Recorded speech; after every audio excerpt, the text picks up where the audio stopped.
Богу Аллах Джалла ва Шануху, направляясь к храму, самому первому построим на земле мечети, произнося Всевышнему тальбию, которая является гимном, символом и девизом хаджа. Лаббайк Аллахумма лаббайк, ла шарика лака лаббайк, иннал хамда ван ни'мата лака вал мулк, ла шарика лака лаббайк.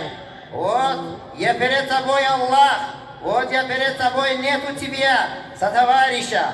Хвала тебе, милость и власть принадлежат тебе, нету тебя, сотоварища. Лаббайк Аллахумма лаббайк. Я обращаюсь к тебе, Аллах, и спешу повиноваться тебе всем телом и душой. Аллах, открой мне ворота своей милости, а я, Аллах, верую в тебя, признавая правдивость твоего Писания во исполнение данного тебе обещания, следуя сунне твоего пророка Мухаммада, саллаллаху алейхи вассаляма.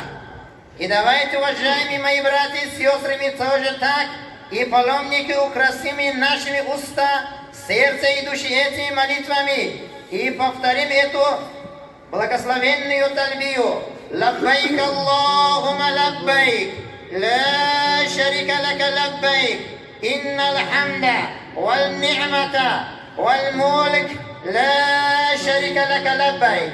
Дорогие отечественники, правоверные братья и сестры, все те, кто по призыву сердца и веры, заботясь о чистоте души и тела, пришли вы в совершение обителя Аллаха, мечети, дабы искренней молитвой в рядах правоверных, вознесением славы и благодарности Всевышнему Творцу.